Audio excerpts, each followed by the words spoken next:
From the Watergate Building in Washington, this is Hotline TV. Now here are Hotline editors Chuck Todd and John Mercurio. All right, it's Hotline TV, and I'm John Mercurio. I'm Chuck Todd. Surprise! Yeah. John, we're 2 weeks away from Election Day. We've seen Mark Foley.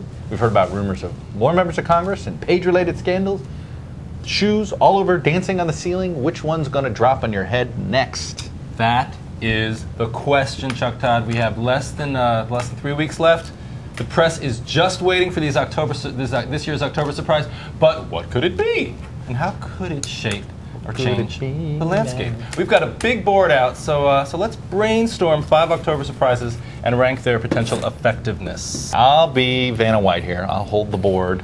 You can sort of pick up these ideas. What do we got here? The first one, we have a hurricane natural disaster. All right, let's put it in the middle for now. I mean, you never know. Depends. This is natural disaster, I assume. Sure, and it all depends on how this White House, this federal government responds to it. It could be a great thing for Republicans, or it could be a terrible thing. I say it depends where the hurricane hits. I say if it hits in South Carolina, it's a good thing because those are Republicans. They won't complain. They'll want to be rooting for the federal government, and it'll make the federal government look good. If it's New Orleans, if it's Louisiana, sure, not so good. Not so good.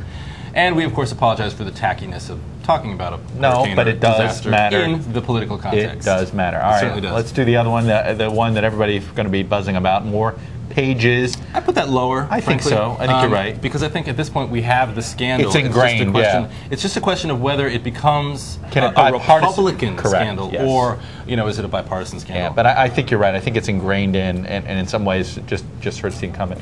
All right, the one that everybody loves to talk about, nabbing bin Laden. Well, considering the options that we have, I'm going to put it at number 2. I might even argue down here, but all right, let's go here a minute. I think the public's too cynical to buy it. I think they'd be too cynical. I think you're right about that, but I'm not. I believe in America. He better be alive. Goodness. I'll tell you and this. I believe that if he is dead or alive, though, is it better for them to have a live bin Laden or a dead bin Laden? I say live. If he's dead, no one's going to believe when he died. If he's alive, they're going to want him to be killed.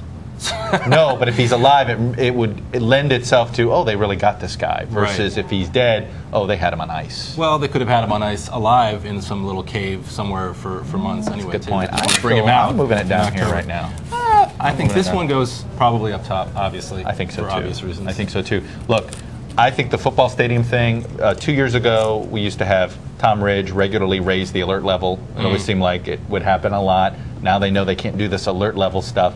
I think this unconfirmed, not credible report that got reported all over the sports sections today. Right. Who read sports sections? Angry white male Republican voters. Oh yeah, about the football stadiums.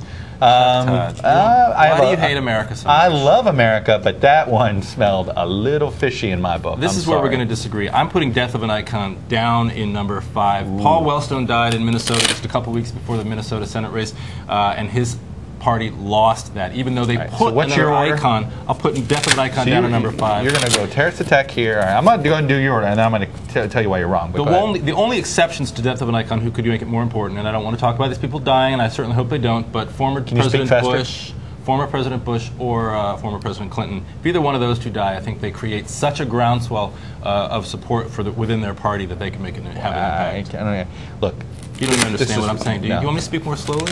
This is what's going on. Are you drunk? This is what's going on here. This is the order.